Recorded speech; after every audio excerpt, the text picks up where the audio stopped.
Okay, I've just told you all about him, and I'm very excited to be joined by Dave Pell, the first time on the podcast. Hopefully it goes well enough that it won't be the last time. Dave, congratulations on the book. I told you I'm a huge fan of your email, NextDraft. Thank you for joining me. Oh, thanks a lot for having me on. Great to be here. So, oh man, I have so much to ask you. Where do I want to start? I think I want to start kind of where you start, which in the book is telling us a little bit about your life and how you became. You're like a news junkie's news junkie. You're producing news for news junkies. Why are you so interested in it? Yeah, I'm definitely like a lifelong news junkie, although the internet certainly made my habit worse.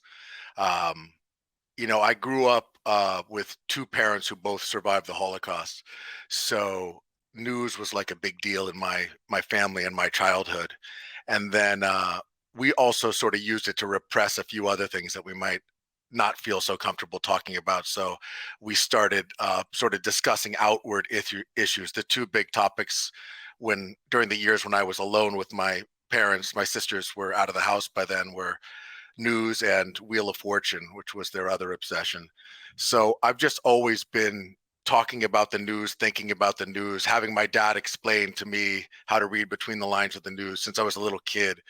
And yeah, I'm not really a journalist. I'm more almost like a representative of the consumers who consume news. I'm like the utmost consumer as opposed to a creator of the news. But you yourself have your own filter or editorial bent in that you choose the stories. I think that's where your opinion comes in, right? You are choosing these 10 stories. So we're getting these 10 stories that you choose through your lens. Is that fair?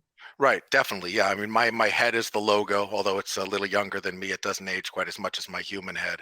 But yeah, it's I like to think of Next Draft as sort of a modern day column. I think if the column form were invented today, it would look a lot like Next Draft, where it would be some kind of newsletter that came out with one person's takes on what's important that day and why it's important, and then links off to the big broader stories for people who want to know more.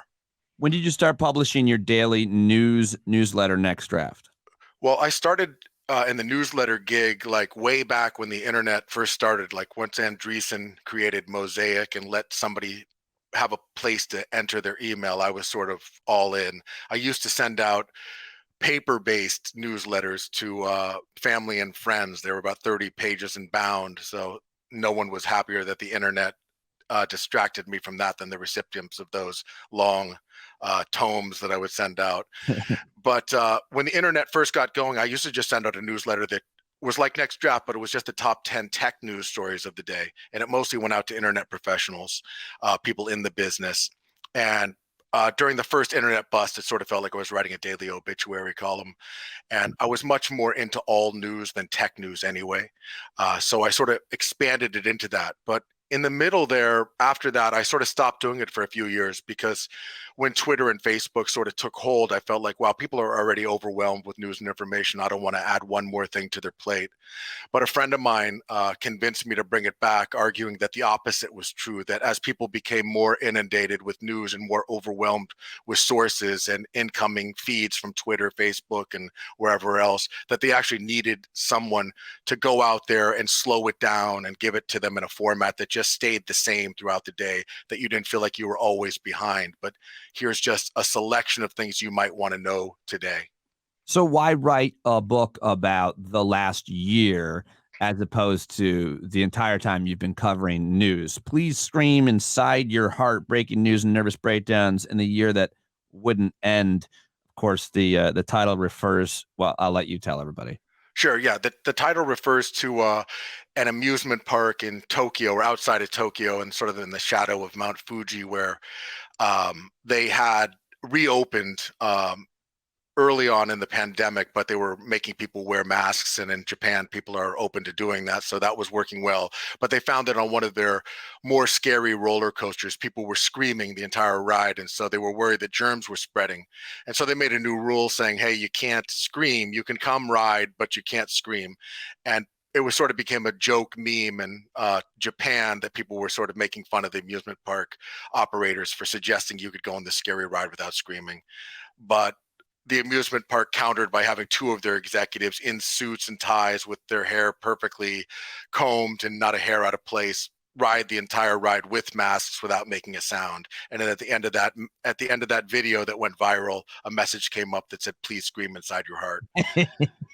And I just thought of all the memes, of which there were countless memes during 2020. That was the one that sort of captured the feeling, because we all were sort of screaming either into our hearts or into these information voids where the other side wasn't hearing anyway, or just to the heavens, because we really didn't know what to expect and how to handle that crazy period. So I really, as the pandemic hit, I really realized I've always wanted to write a book, but I really realized 2020 was shaping up to be this incredibly unique year, maybe the most unique year in American history since '68. And people were experiencing this sort of tsunami of news, but it wasn't just news about politics. It wasn't just news about things outside of our lives. It was actually in the air we breathed.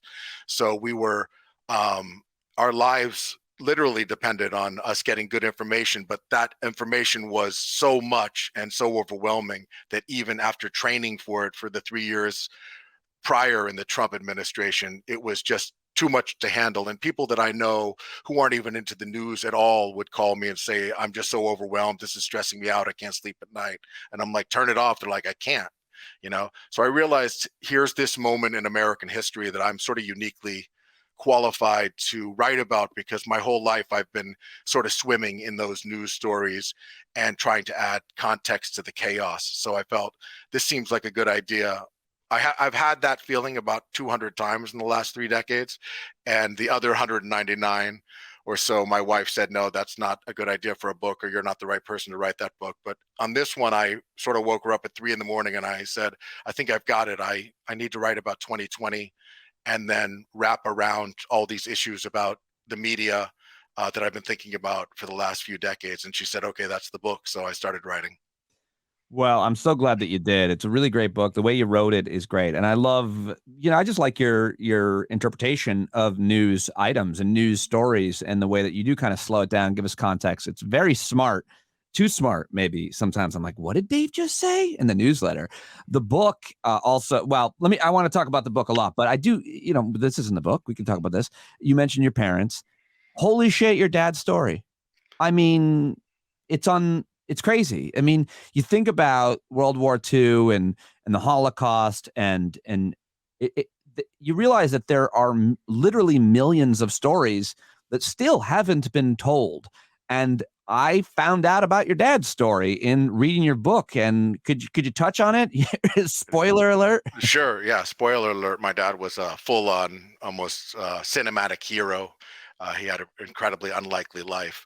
Um, so, yeah, my dad was sort of a kid in a little town called Biala Podlaska in Poland when the uh, Nazis started taking over, and World War II took over.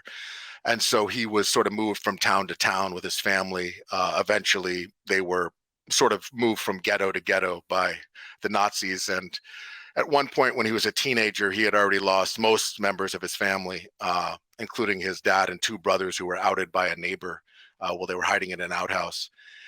He heard from a brother that was still living that um, the Nazis were planning to combine the two ghettos that were side by side, one of which he lived in, because there were just too many people who had been killed. It wasn't efficient to have two ghettos anymore. They were going to combine into one. So his brother told him to hide in a barn and knock for him at midnight. And my dad hid in that barn behind some hay. A Ukrainian soldier working for the Nazis came in and searched for a while, but somehow he didn't find my dad, who was holding his breath. When my dad knocked for his brother, he wasn't there. So he knew then, I'm going to be the only person in my family who survives. Jeez. So, and at this point, he's probably, 17-ish. So he's like a young guy.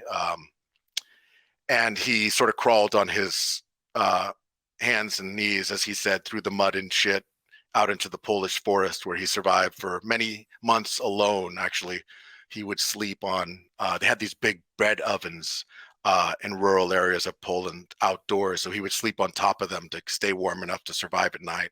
Eventually, he got a gun, which was a requirement for entering the partisans. And then he got into the train blowing up business with them. And after the war, became a smuggler, eventually moved to America, where he became almost a ridiculously successful real estate developer and philanthropist. But the reason that I wanted to write the book in the most part, and the reason why I focused so much of it on my dad, was because of all the things he was saying about what he was seeing about today's America, specifically 2020 America, as it was unfolding. You know, I'm like, I before the Trump era, I considered myself sort of a moderate Democrat. I guess now I'm a full-on liberal snowflake compared to the way the political winds have blown in the last few years. But if I say, hey, I'm seeing some similarities between the messaging Trump is using and the messaging that I read about during pre-World War II Europe, I'm instantly going to be laughed out of the conversation for being totally hysterical. But if my dad, who's a guy who was probably not even a Democrat, certainly not liberal, and survived because of violence and has no qualms about what people are capable of and what it takes to survive in that situation, if he says, uh, you know, Trump's speeches are starting to remind me a lot of Hitler. And when I was a kid, everybody used to laugh at Hitler and say he was a big clown, also, just like they're saying about Trump in 2015 before the Mm. election. Then I said, wow, this is a message that needs to get out to people. And, my brand is a lot of humor to sort of sugar to get the medicine to go down. So I figured if I can write a book that's sort of a fun, fast ride, but also gets across some important messages from my dad, who was part of, the last handful of survivors who have seen what a slide into authoritarianism looks like firsthand, then that's a pretty good goal or pretty good use of my time. Yeah, I'm so glad that you shared in the book and with me just now. You just lost your dad. Did you lose your dad? Did he die while you're writing the book? Yeah, unfortunately, my dad died at the end of 2020, so that made the year doubly painful. But How old was he? well, according to the official American documents, he was 96. But it turns out that somebody did some research a few years ago and sent my parents some information, and they said he's actually 98. So birthdays were not a huge moment of celebration, apparently, in Biala Podlaska when he was a kid. So he was actually 98 and totally cogent and lucent and active.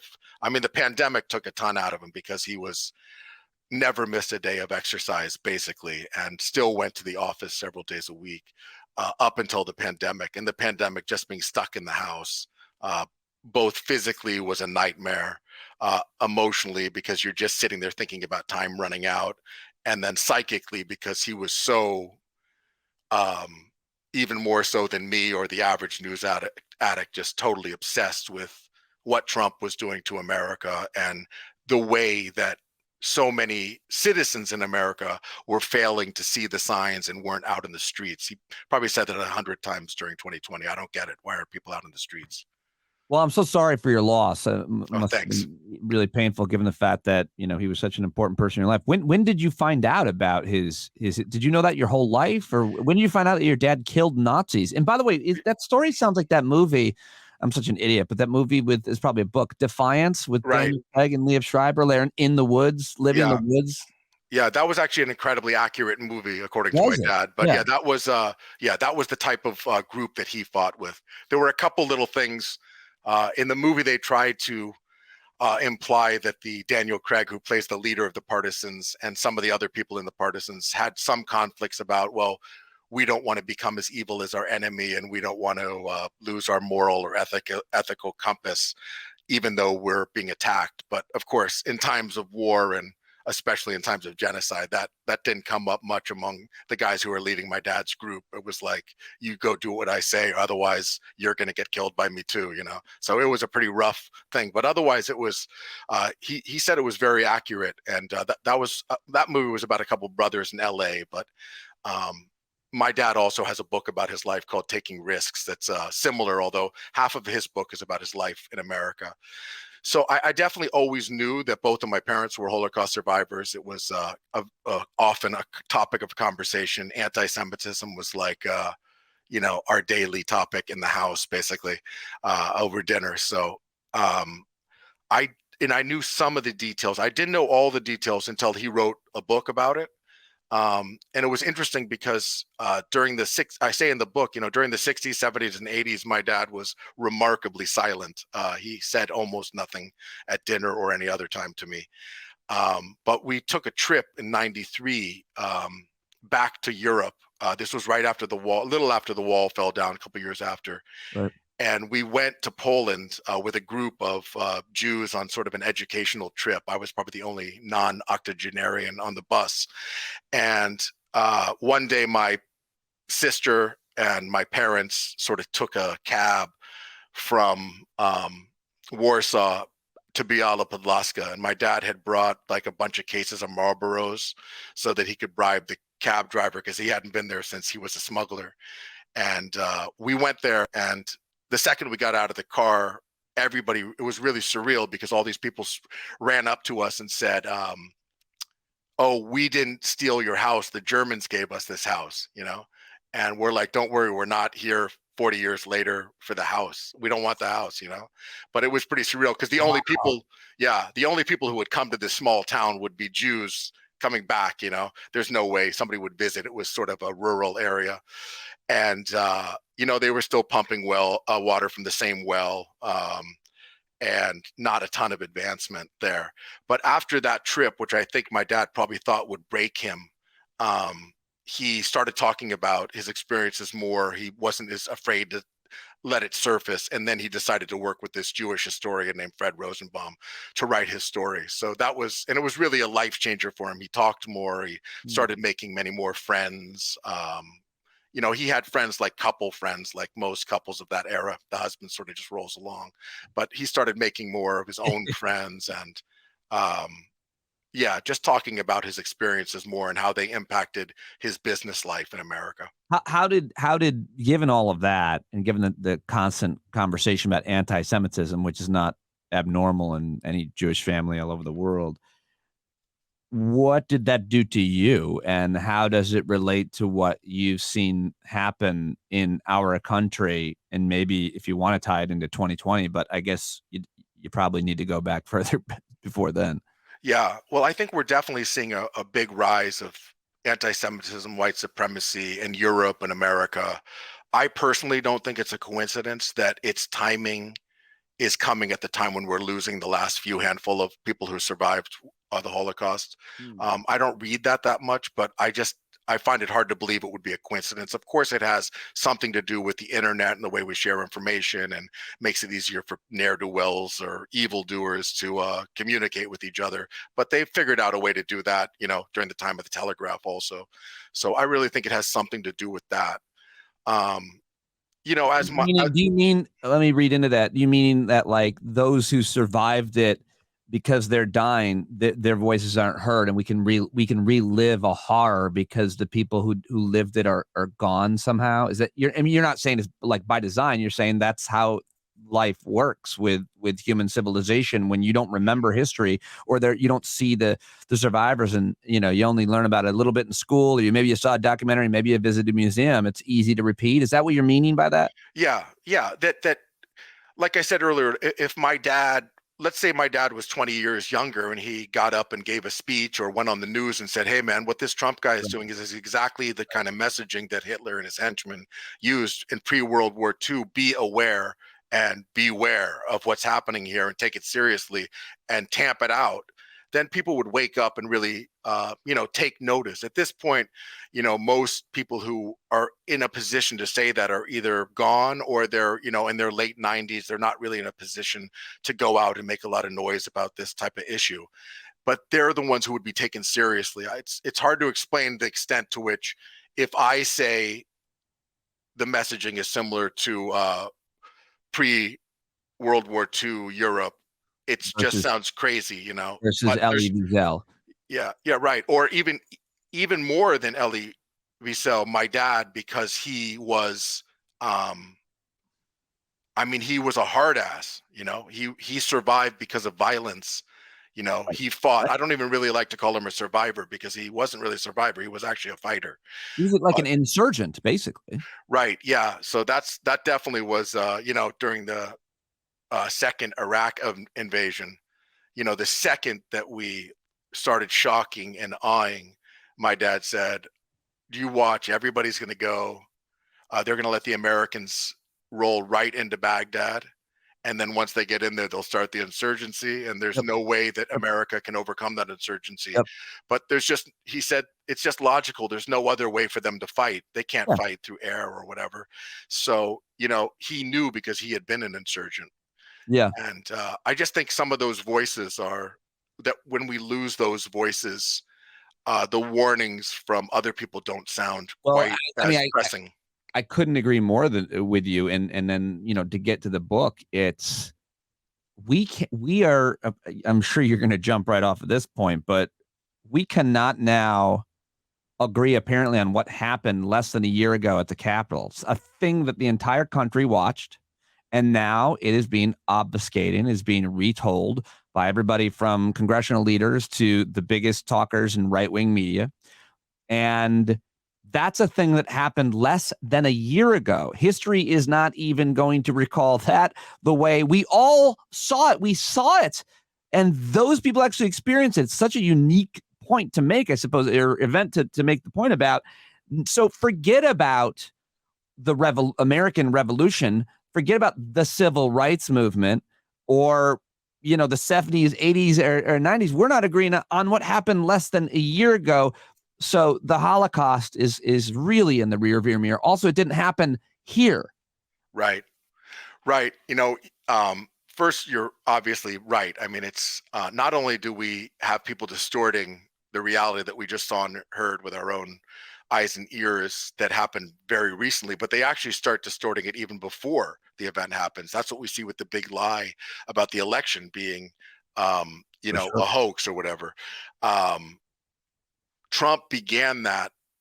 I mean, some people say Trump began that early in 2020 as he began to see that he was not polling as well as he had hoped, saying that the election is going to be corrupt. But the truth is that he started making lies about the election right after he won the 2016 election. One of the first things he said, in addition to making up stuff about his inauguration size, was that at least 3 million votes were somehow lost and that he actually won the popular vote, not just the electoral college. So that was really the beginning of the process. So it's not only that we get this distorted version of things that are in the near rear view, it's actually we're getting distortions come before events happen. And it's we live in such separate news universes that it's remarkably easy for um, people to sort of publicize and push these false narratives. And once they get out there, it's incredibly hard to pull them back in. And it's only, it's only getting worse. I have teenage daughters, and my daughter was telling me about an event that happened. I'm sure you covered it in the newsletter over the weekend at the concert, the Astro World event. And it was, her interpretation was coming from what she had heard on TikTok. And I talked to her, I was like, listen, you got to at least read a paragraph about a thing before you talk about it, because you got that story all wrong. And you got to know what your sources are. So, I mean, I'm talking about teenagers and how they're taking in media. Your book, I mean, and you and your work, like you're a really great person to talk to about interpreting media and what they all do and how it gets to me, you, much less my daughter or anybody else.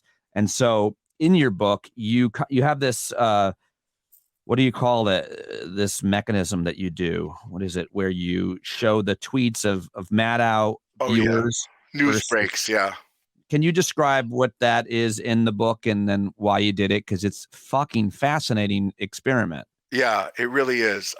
Well, a lot of the year, and especially around the election time, I was just, um, I think both sides of the political aisle, alienation is a big driver, but I really just felt alienated from America and reality after the, poor performance on the pandemic, the international embarrassments, the incredibly, gassing our own people at Lafayette Park, all these things that happened. I kept thinking, how is it that half of America, or at least 40% of voters, are still seeing a president here? So I had been talking for a while to a friend of mine who runs this thing at MIT called the Center for Constructive Communication. And over the years, he's given me some data for talks about news and the big separation between how little overlap there is between, say, a mainstream journalist and a rural Trump voter. And so I said, do you have anything that could help explain this reality or unreality to me? And they had been taking in feeds from Twitter, sort of the whole fire hose, for a few years, and separating content in a pretty fun way, but an informative way, which was comparing the most shared stories by those who follow Maddow on Twitter and the most shared stories by those who follow Hannity and Carlson on Twitter. So because my book, the uh, formative part of it, is broken up into the 12 months of 2020, I asked them, hey, can you break this down for me into individual months and give me just the top 5 stories from each month? And they were nice enough to work with me to do that, put a few engineers on it. And the result was really shocking. I mean, I'm not the first person to talk about the news divide. I realize that. And I'm a person who's been reading about it and thinking about it for years. But even I was totally shocked by the absolutely complete divide. Um, we're like, we spent a year screaming at each other, and we were just screaming into a void. There was zero overlap between my angry tweets or Rachel Maddow's monologue and what the other side, the other news universe, was hearing. I don't want to create a false equivalence between those two news universes because I don't think they're the same. But the divide itself is just so important. What do you think is the difference? I do want you to break them down. That's like my big question to you, because I get so irked by it. I love media analysis. I've been listening to it and even offering a little bit of it myself, media literacy, all of it. But I want to ask you, you're the expert here. What do you think is How do you break it down, and what words do you use? Mainstream media, corporate media, Yeah, right-wing media, left-wing media. I sometimes have been saying lately Earth One and Earth Two, and I've heard you use this term, which I like. Those of us who are pro-democracy is a better kind of way to talk about your politics than liberal or conservative. And I sometimes finally feel like, there are those of us who are seeing the world and watching what is happening, acknowledging what is happening, things like climate change and COVID. And then there are those who aren't. Those things aren't happening in their world to some extent. So, kind of some of the ways I look at it and some of the words I use. How do you respond to that in terms of the language and why it's more or less effective to use one kind or another? sure, sure. I mean, one of the interesting things about what you just said is right now, the New York Times just had a report today about, I think, in deep red Trump areas, there's 3x the deaths from COVID right now than there are in blue Biden areas. I mean, people are actually dying for these falsehoods. And I don't want to get into really criticizing, the average Trump voter. They're not all evil or terrible or whatever. Um, it's, in fact, I always think that the first victim of misinformation or lies are the people who believe that misinformation. And we're seeing it here in actual lives lost, but we've also seen it in people, maybe voting against their own self-interest because they think something's a hoax or a Democratic plot. I think the words are really important because um, this whole idea of liberal news and conservative news is sort of a invention of Fox and right-wing media, right? That there's sort of two truths in America. There's the truth that you get from the New York Times and the Washington Post, and the truths you get from Newsmax and Fox News. Well, that's just not true. One side is mainstream news, or I would just call news or media, with all of its flaws and, of course, human biases. And they get stories wrong, and they cover things wrong all the time, and they made plenty of mistakes during 2020 also. The other side is actually creating misinformation in order to get a political gain. And the big advantage that Fox News has, and all this news that spreads like crazy on Facebook and everywhere else, all the misinformation, is that when you're spreading misinformation, you have the advantage of being able to test messages and honing it to exactly what people want to hear, right? So it's a much easier to spread. Yeah, no, it's exactly like stand-up comedy. It's the idea that you try a bit over and over and you're watching it work, and then you keep refining it and you dump a bit that is not resonating. I think it's exactly like what you're saying. But Yeah, yeah. yeah. And, you know, so people who are trying to spread real news are, they're hampered by reality. So they can only, they can't make a Yeah. message perfect, right? The best example, or the earliest example for Trump, was the birtherism thing, right? He didn't care about Obama's birth certificate. He tried a million tweets, just like we all do. You and I do the same thing. How dare you? Try a bunch of different jokes and see what works, and then you make more of those jokes on Twitter or whatever. But you're testing it; it's a risk-free test. That's what Trump did with birtherism. He Yep. tried a million messages, birtherism caught on, and he made that the centerpiece of his campaign. But I do think all of these definitions are damaging to what news really is, and are damaging the overall profession. And I will say, just not to criticize only Fox News, I will say that I think cable news in general has added to that confusion about definitions, because if you watch CNN today or MSNBC compared to the CNN that I knew when it first started when I was Right. growing up, Right. it's really not news. It's panels about the news. It's called news, but what you're really having is people who know a little bit, maybe a lot, but oftentimes just a little about a topic, that have to kill 30 minutes. And they're also telling you what you want to hear. That's why you tune in every night, because you agree with the opinion. And that's okay. There's room for that. My newsletter is opinion based. Your podcast is opinion based. That's fine. But when you're talking about delivering the news and you turn everything into opinion based talking head panels because it's cheaper and it draws a bigger audience, now you're widening the definition of what news is. And you allow Fox News to come in and say, yeah, we're news too. We're also having panels 24 hours a day, and people who are, rambling off their opinion on things. So that's news too. But it's not news, and it's not really news on CNN either. How is television news done best in terms of most? I'm doing a hit on CBC today, and I think of PBS and kind of the way that they do a lot of things. But I mean, I feel like when it comes to TV news, and we can talk about other media outlets, and we can talk about how we define journalism and investigative journalism or conflict reporting or whatever opinion, whatever we want to talk about, data-driven journalism, scientific journalism, all of it matters, but all of it has to make money. And what the interesting thing about what you're doing or what I'm doing or what independent creators are doing is fascinating. And there's plenty to criticize about that, not having editors and fact checkers and researchers and so on. But the bottom line, I mean, I worked at all the networks. It is to drive ratings and to sell advertising. And you have to start with, I feel like, the financial incentives. How does this person or outlet make money, starting there and working your way up through, just what the rules of journalism are? Can TV news ever get that right if their incentive is to make huge profits? Yeah, I don't think they can get it 100% right, but I don't think it's ever been as wrong as it is right now. So, the old version of CNN in the 80s and 90s was more like what I'm talking about. Today, Right. when you think of a CNN reporter today in the field, you think of like Anderson Cooper in a windbreaker in front of a hurricane, because those are the times when we're really used to them throwing it to a reporter.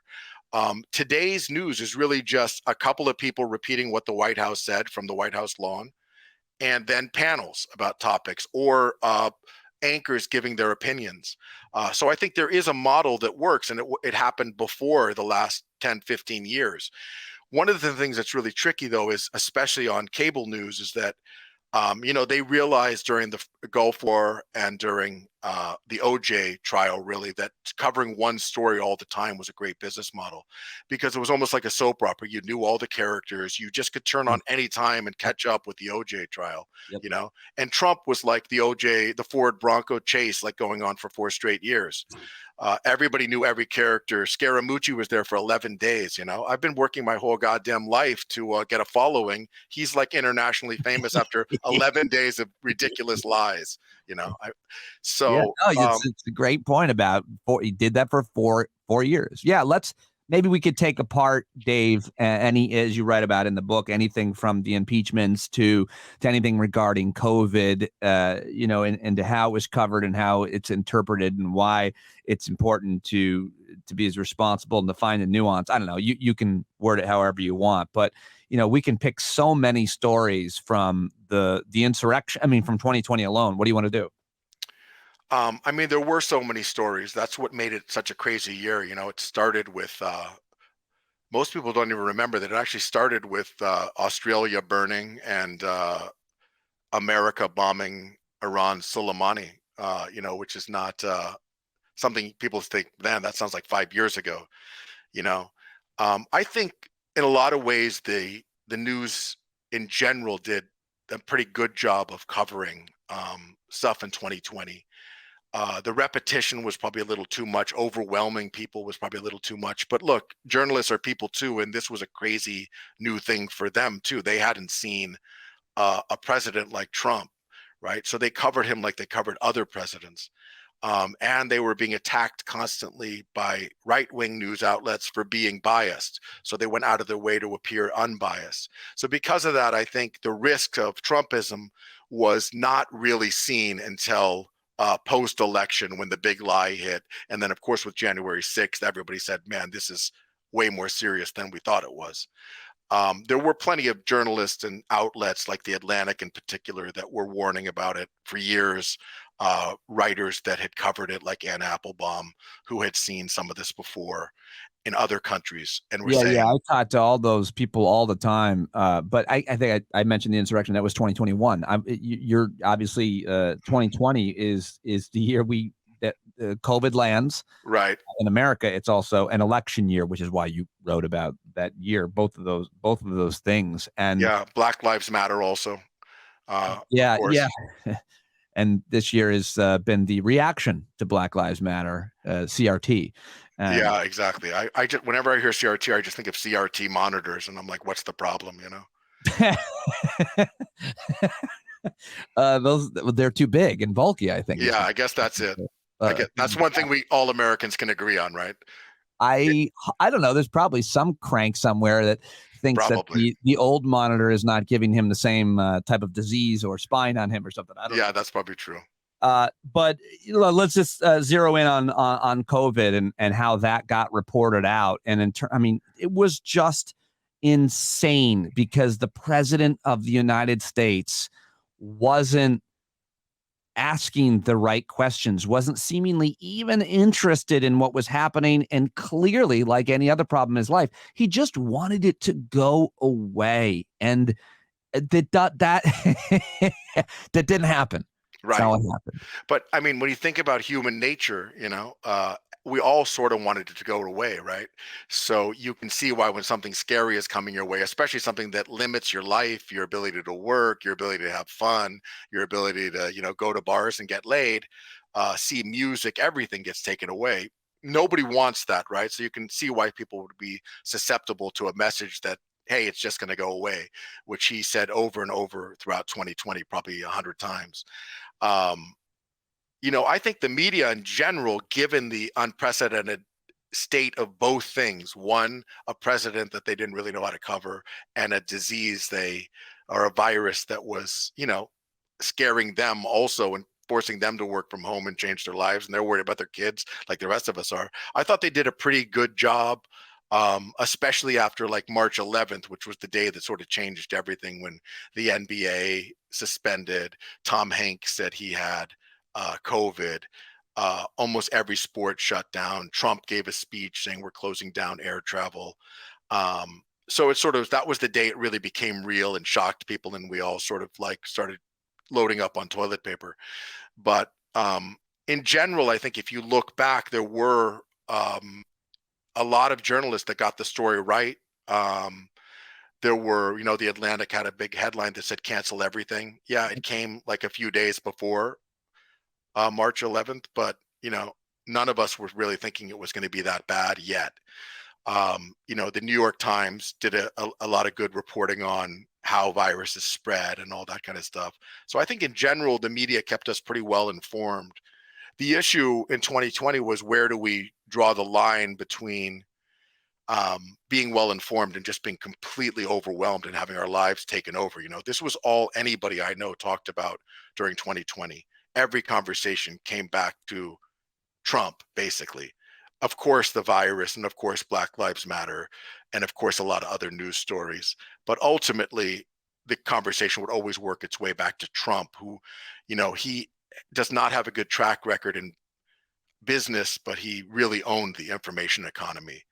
And in a sense, the media aided and abetted that owning of all of us.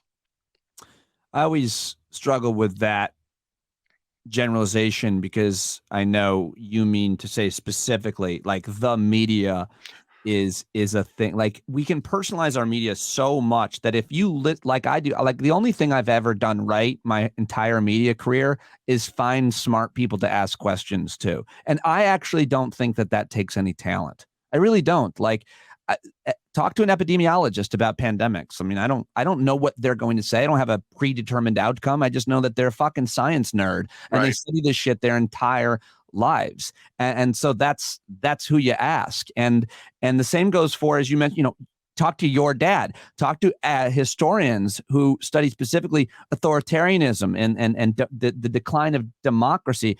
I've been talking to all those people. Talk to people who are experts on cults. It's not that hard to find these people. And a lot of journalists do a really good job at that, but a lot of them don't, and they don't report it out very well. And it's harder, I think, to report things and keep people listening and fight apathy, which is why I think certain entertainers do a good job at it. Yeah, in 2020, the news was, of course, competing with everything, right? They were competing with everybody on Twitter.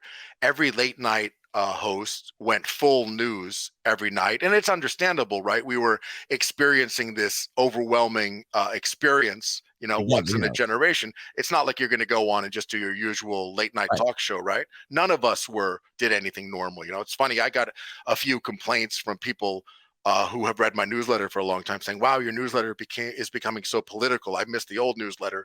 And it's like, how can you not become political? It's like everywhere. This is, our lives are depending on this. But yeah, I think it's true that when people say the media broadly, it doesn't mean much. And a lot of journalists uh, really covered this stuff well.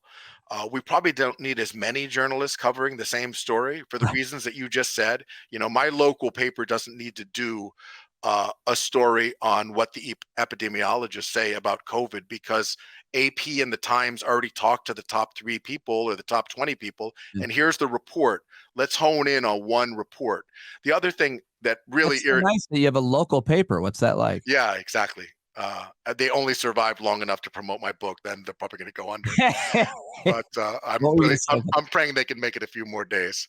But no, I think one complaint I have about all media, and it makes sense, is that conflict makes the story, right? The fight makes the story, the Yeah, extreme makes the story. yeah. So one place where we saw this that has really irritated me is the ivermectin story. Okay, Joe Rogan might be into it or whatever, and it is a funny, crazy, extreme story to see headlines about people taking horse dewormer, regardless if they were given that information by what they believed was a trusted source or not. It's Well, funny. it's also a story that's so easy for liberals or for people to dunk on them. It just Right. tailor made. You're taking pills for horses, and it breeds so much. Go ahead. Right, right. And that feeling of, hey, I'm better than you, Yeah, is something that both sides get off on, right? We hate each other, and we hate each other right. more than we hated the virus. So it's like, great, here, gotcha, right? But Yeah, the truth is that the fight to get people to take vaccines was not really about the 5% or 3% of extremists who were getting false information and taking ivermectin. It was about people who were getting peer pressure from their groups that they're giving into democratic hoaxes if they get the vaccine. It was about people who had not accurate but legitimate fears about what it might do. The media almost, or the news, whatever you want to call them, almost never really covered a story that I heard from tons of people who were traveling around, which that a lot of people thought that getting the vaccine meant you couldn't have kids anymore. yeah. So just general misinformation. That's not misinformation like that you're making fun of. It's like misinformation that you'd be concerned about and say, hey, we got to spend some money to get accurate information out to people through their doctors, through their local media sources, which we don't have many of. But ivermectin makes the good story, right? People being afraid of needles doesn't make a good story. people being afraid that they're going to get fired if they take time off to go get the vaccine. That's not a fun story. Who are you going to attack? How's that going to make a tweet? So the media focuses on those extremes because they make the good stories, and it makes us divide even further and have even more contempt for each other. When the truth is that anybody who's got the vaccine, your number one goal is for more of people to be convinced to do it. Calling a people a fucking idiot is not going to convince somebody to do something. Right. I couldn't agree more. Well, Dave, I want to talk to you a lot more. I hope that you'll come back and talk to me again. But I also, and most importantly, hope people go get the book. Please scream inside your heart, and subscribe to Dave's newsletter, as I have for almost 2 years, since the great Barry Ritholtz suggested it to me. Comes in every day. NextDraft. Follow Dave on Twitter. And I don't know, Dave, thank you so much. Congratulations. This book is awesome. Your work is awesome. I really appreciate you joining me. Oh, well, thanks a lot for having me. This was a lot of fun, and look forward to doing it again.